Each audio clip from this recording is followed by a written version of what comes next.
Vocês já viram o Saci? Pois é essa a história que eu vim contar para vocês hoje. Como eu conheci o primeiro Saci na minha vida. E a partir daí me tornei uma sacióloga, uma especialista em Saci. Pois comecei a ler tudo que eu podia sobre Saci Pererê, pesquisar os autores que falam sobre ele e até comecei a escrever sobre esse personagem tão importante na cultura popular brasileira. Tudo aconteceu no mês de maio. Era uma manhã que estava bem nublada. Eu fui para minha sala de leitura onde eu trabalhava e quando cheguei lá, coloquei a chave na fechadura e mexi na maçaneta, eu ouvi um barulho muito estranho dentro da sala. Fiquei assustada na mesma hora e pensei, será que é fantasma? No dia anterior a gente tinha fechado a sala e não ficou nada nem ninguém que pudesse provocar aquele barulho tão estranho. Mas aí eu lembrei que fantasma não existe. Entrei na sala cautelosamente, acendi as luzes e observei o ambiente. Não vi nada estranho nem ninguém. Procurei no meio dos livros, debaixo das estantes, debaixo da mesa. Nada, de repente, passou um vento forte perto de mim. Eu fiquei arrepiada. E na mesma hora, ouvi um assobio estridente desse tipo. E eu pensei, nossa, será que é um saci? Eu já tinha ouvido falar que se você ouvisse um assobio estridente longe, é porque o saci estava perto. E se você ouvisse esse assobio perto, é porque o saci estava longe. Eu fiquei meio assustada. Fui andando até a mesa onde eu trabalhava e encontrei esses dois objetos sobre a mesa, desse jeito. Um cachimbo de barro, provavelmente feito pelo Saci. E esse livro do Monteiro Lobato sobre a mesa, O Saci. Fiquei curiosa, pensando, para que um Saci ia entrar numa sala de leitura e procurar um livro que conta a história da vida dele? Porque imediatamente eu tive a certeza de que era um Saci que estava ali. Quando ele ouviu o barulho na fechadura e na maçaneta, ele saiu correndo, provavelmente com medo de dar de cara comigo, e deixou o cachimbo para trás. Eu abri o livro e estava exatamente marcado nesta página da foto de um saci, que provavelmente Monteiro Lobato conheceu na época em que era vivo. Monteiro Lobato, para escrever esse livro, ele fez uma enquete num jornal chamado Estado de São Paulo, no suplemento infantil. Ele pediu nesse jornal que todas as pessoas do país que tivessem alguma história, que tivessem visto um saci, escrevesse para ele contando. Monteiro Lobato recebeu dezenas de cartas. Isso foi mais ou menos em 1916. Dessas cartas, ele fez um compilado e fez um livro chamado O Inquérito sobre o Saci Pererê. E fazendo um resumo de todas as informações, ele escreveu o livro O Saci. Essa edição que tem lá na minha sala, ela é bem antiga. Hoje a gente encontra edições mais modernas, atualizadas, mas com a mesma história de Monteiro Lobato. Pois não é que eu passei aquele dia todo pensando para que um saci ia entrar numa biblioteca e ia procurar um livro que conta a história da vida dele? Pois foi no meio da tarde, mais ou menos daquele dia, que eu tive uma ideia. Era mês de maio, a gente estava na véspera do Dia das Mães. Será que o Saci estava querendo saber quem era a mãe dele? Provavelmente ele queria saber como nasceu. E se ele nasce, como é que ele morre? Eram tantas dúvidas e foram surgindo as perguntas que eu resolvi ler o livro. E daí eu descobri todas as respostas que precisava naquele momento e parti para outras pesquisas de outros autores. Eu descobri, por exemplo, que o saci nasce numa moita de bambu taquarussu. O taquarussu é um bambu muito especial. Alguns dizem que é o único bambu no Brasil que tem espinhos. E ele é muito grosso e muito alto. Ele vai ficando tão alto que lá no final dele, ele vai afunilando e se transforma num cipó. Esse é o taquarussu, conhecido como bambu-rei, bambu gigante. Nos cortes que tem no taquarussu, existem alguns gomos, um amontoado de folha juntinho. Nesses gomos é que ficam 7 sacizinhos para nascer e só nascem em noites de tempestades. Dizem que quando está chovendo muito forte à noite, você pode chegar no dia seguinte, perto daquela plantação de taquarussu, que você vai ver as marquinhas dos pés dos sacis que nasceram. E para saber se tem mesmo saci sendo gerado naquele taquarussu, você pode chegar, fazer um buraquinho com muito cuidado naquele gomo e olhar para ver se tem saci lá dentro. Mas na hora que olhar, você precisa tampar um olho. Se você olhar com os 2 olhos, saci pode cuspir aquele fumo que tem no cachimbinho, que eles já ficam ali com o cachimbinho. E você pode até ficar cego. Eu tinha um amigo, professor de biologia, que não sabia dessa história. E lá no fundo do sítio dele tinha uma plantação de taquarussu. Certa vez ele resolveu ampliar a casa do sítio e precisou derrubar os taquarussus. Mas como não sabia dessa história, chamou o rapaz para ajudá-lo a derrubar. Foi nesse exato momento que ele aprendeu sobre essa história. O rapaz chamou ele muito preocupado e falou: vem cá para o senhor ver, olha que coisa estranha aqui no chão. Depois que ele tinha derrubado os taquarussus, ele viu algumas coisas pulando, mexendo no meio dos taquarussus no chão. E aí, esse meu amigo chegou, agachou para ver de perto o que é isso. Tinha alguns sem mexer e outros mexendo. Foi aí que cuspiram o fumo no olho dele. Sabe, ele não perdeu a vista não, mas ele fez tratamento no oftalmologista por mais de 1 ano. Por isso é tão importante saber das histórias, porque aí você evita alguns constrangimentos e até passar por umas coisas dessa, né? Pois é. Dizem que o furinho que o saci faz no gumo do taquarussu para poder nascer, ninguém sabe como é feito. Mas eu tenho uma ideia. Se ele tá com o cachimbinho, ele pode pegar aquela ponta do cachimbo, né? Essa pontinha aqui, e bater no gomo até fazer o furo para poder nascer. Isso eles não contam, é segredo de saci. Mas olha só, saci nasce e vem viver entre a gente 77 anos. Não sou eu que estou inventando isso, não. Quem conta isso é o Monteiro Lobato no livro Saci. O dia que o saci faz 77 anos, ele morre. Ele vira cogumelo venenoso. E ele tem uma outra opção. Ele pode virar também orelha de pau, que é essa formação aqui no galho das árvores. Ela pode ser de vários tamanhos, de várias cores, e também pode ser uma formação chapada no próprio galho. Quando você passar debaixo das árvores, observa se tem orelha de pau. Se tiver, com certeza foi um saci que viveu 77 anos aqui na Terra e já se transformou. Bom, é por isso, porque essa orelha de pau também é um urupê, é uma espécie de cogumelo. Se você estiver andando numa mata e ver os cogumelos, não vai comendo não pega. Porque se for um cogumelo venenoso, ou você morre ou você vira saci. E esse saci, gente, para viver 77 anos entre a gente, com certeza ele apronta muita reinação, muita bagunça. O saci não é mau não, mas ele adora brincadeira e ele adora criança. Ele é um menino, um moleque e que adora ficar perto das crianças. É por isso que toda escola geralmente tem saci pererê. E eles adoram fazer umas brincadeiras com as crianças dentro de sala de aula. A preferida deles é esconder lápis de escrever. Eu não sei se na sua sala de aula já sumiu muito lápis de escrever.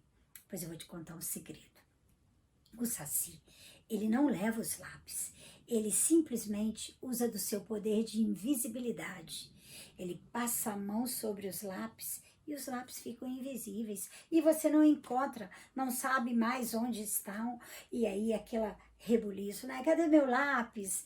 Olha, pra gente que é professora, a gente está sempre vendo isso. Mas não consegue ver o Saci, não.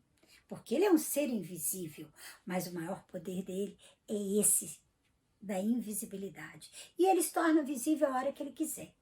Principalmente durante a noite, que é o horário que ele sai para passear e sai para procurar e pesquisar os ambientes e ver o que ele vai fazer no dia seguinte.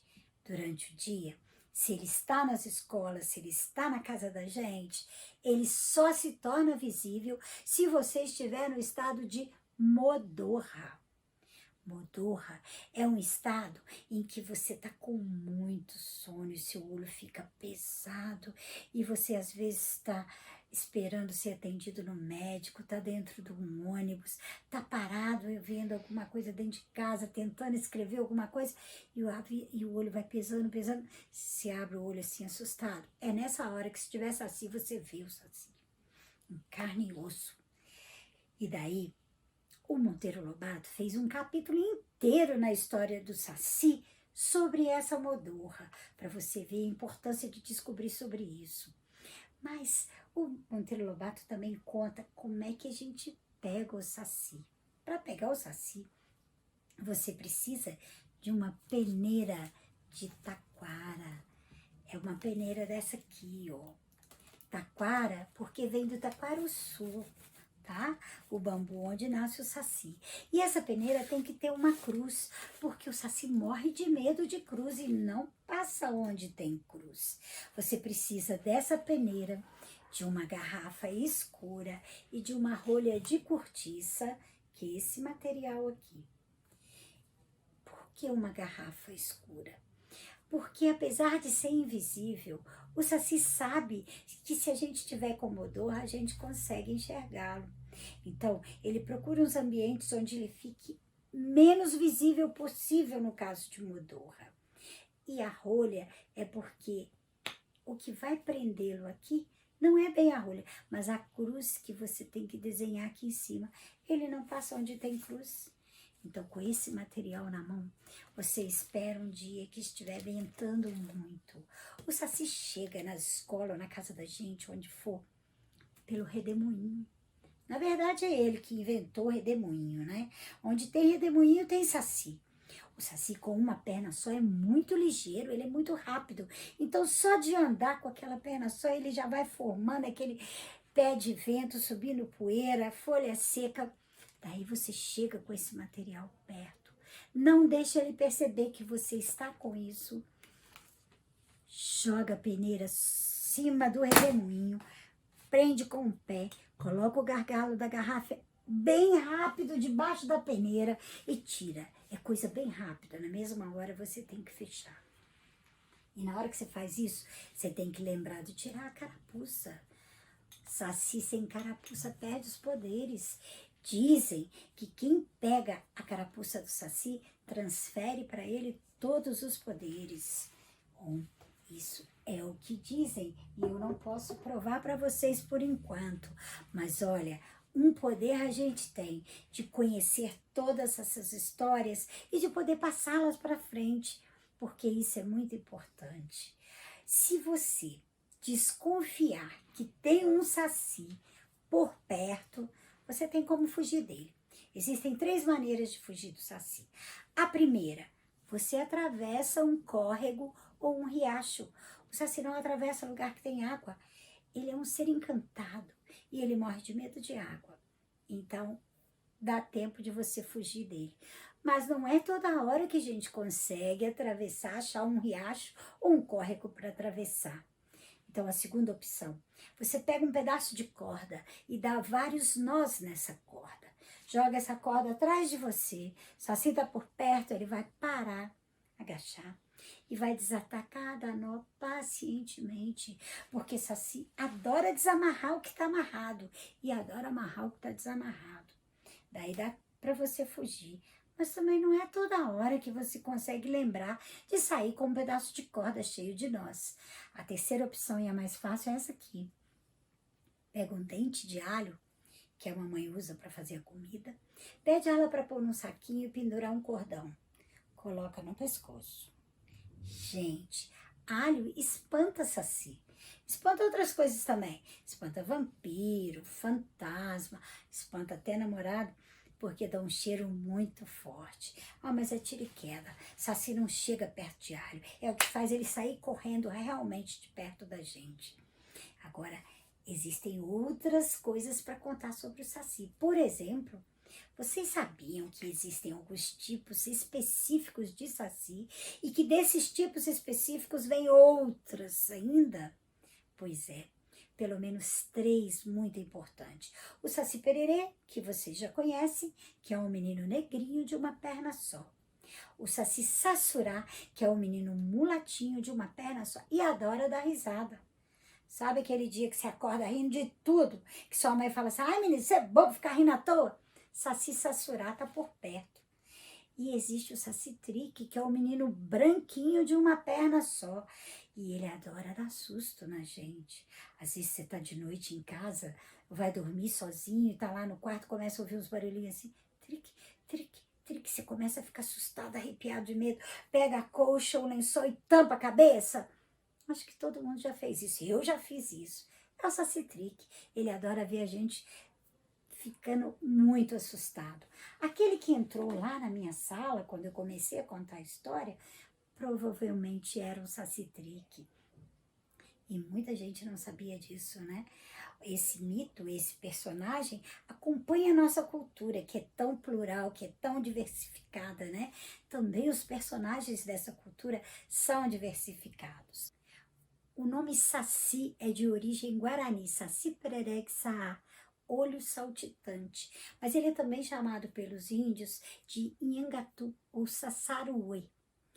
Existem muitas versões para sua origem.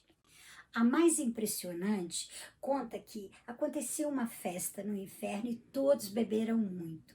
Aproveitando que inclusive o porteiro estava bêbado, os diabinhos fugiram.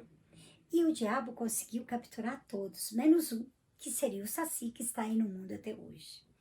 E em cada região do país, o saci recebe ou um nome diferente, ou uma característica diferente, e que vai fazendo mover a lenda de formas e aspectos regionais. Por exemplo, no centro do Brasil, ele é confundido ou chamado de caipora.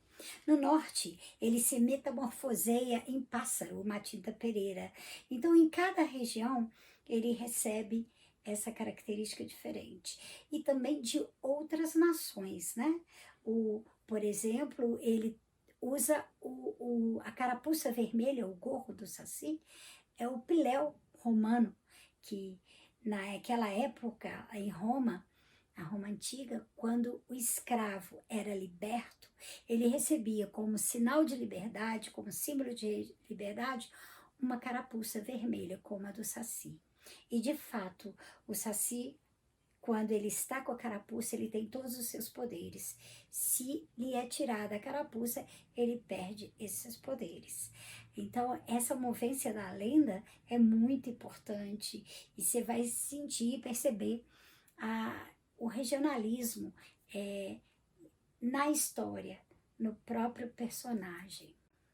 O saci é uma criatura irrequieta. Apesar de todas as diferenças de região para região, uma coisa é comum: as reinações que ele sempre fez. Na época aí das bisavós, nossa, né? Uma época que não existia tecnologia nenhuma, muito menos telefone, televisão. Nessa época, o saci já reinava completamente. Quando ele entrava em casa, as nossas avós, bisavós, costuravam, bordavam. Então o saci embolava linha, embolava lã, fazia sumir as agulhas nas frestas dos assoalhos. Quando ele chegava na cozinha, a avó estava fazendo comida, ele salgava tudo, azedava o leite, entornava o feijão. E quando a avó resolvia fazer pipoca na panela, ele sentava do lado do fogão e rezava toda a pipoca. Ele pegava o cachimbo, dava 7 baforadas em cima da panela, pronto, virava tudo piruá. Dava um jeito de derrubar a panela e comer os piruás, que é a comida preferida do saci. Piruá de pipoca, torrado ou não. E quando ele chegava no quintal, corria atrás de cachorro, espantava a galinha. Se tinha ovos no ninho, ele gorava todos os ovos. Via cavalo no pasto, escolhia um e dava galope a noite inteira no pobre coitado. De manhã ele chegava com a crina toda cheia de nós. Era assim o saci. Hoje, o saci já é urbano, né? Então ele entra dentro da casa da gente, ele entra nos espaços públicos, entra nas escolas. Como não tem mais tanto a mata no centro urbano, ele continua por aqui, mas entra assim mesmo. Quando ele entra na casa da gente, em todo lugar agora já tem um computador, um celular. Ele não sabe mexer, mas ele é atrevido e mexe. Então ele dá pau no computador, põe vírus no computador, tá sempre por perto, mexendo nessa tecnologia de que ele não entende muito, mas sabe fuçar muito bem. Outra versão conhecida também para a origem do saci vem da época do Brasil colônia, quando se escravizava o negro, né, que o faziam escravos. Quando eles fugiam, alguns donos de escravos, quando recapturava esse negro, mandava cortar-lhe a perna para que ele não fugisse mais. Mas, na verdade, descobriu-se que, ao ser colocados ferros na perna para não fugir, ele preferiu cortar a perna para ser livre do que ser preso, né? Do que viver sem a liberdade, pois ele é um amante da liberdade, como todo ser humano, não é? Existem outras maneiras de se pegar o saci. Nessas pesquisas que eu andei fazendo, eu descobri lá no norte de Minas, na cidade de Janaúba, o pessoal lá me contou que para pegar um saci, basta você conseguir um galho de rosário de São Bento, que é uma planta que hoje está em extinção, mas ela já foi mais comum e mais fácil de se achar. Você pega um galho de rosário de São Bento, ou conta de lágrimas, ou conta de Nossa Senhora, e joga esse galho num redemoinho. O saci vai se pendurar nesse galho e você consegue puxá-lo. E daí você consegue pegar esse saci. E tem uma outra maneira também, que também o pessoal de lá me comentou e contou. Se você pegar um ovo de uma galinha africana muito especial, não tem aqui no Brasil, tá, gente? Então não tenta fazer isso em casa porque vai ser difícil. Com ovo comum não dá certo. Bom, não é ovo de saci, porque saci não bota ovo. Mas esse ovo dessa galinha especial, se você pegar esse ovo, colocar debaixo do sovaco durante 30 dias, sem tirar, você consegue gerar um saci aqui. É uma coisa muito difícil. Para eu conseguir fazer isso, eu tive que tirar férias, mais de 30 dias, férias acumuladas, porque eu ia tomar banho, o ovo quebrava. Ia deitar, o ovo quebrava.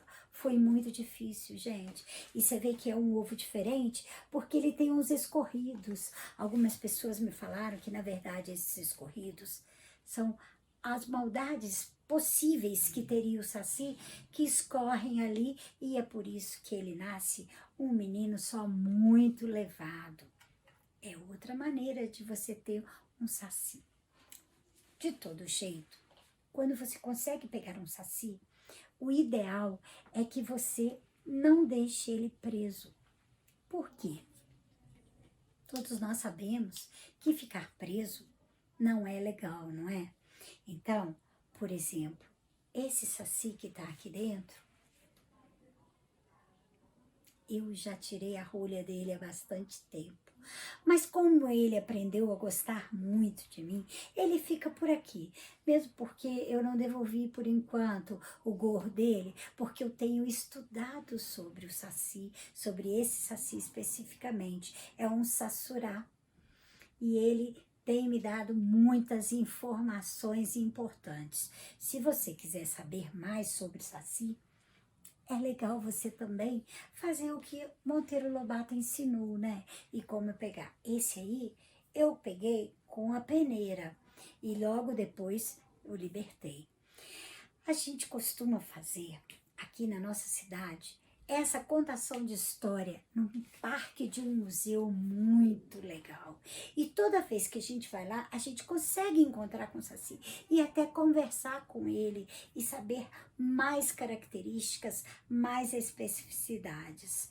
Gente, é muita informação, mas é muita mesmo. E as principais são essas, né? Ele é um protetor das matas brasileiras. Ele sabe tudo de remédios de plantas.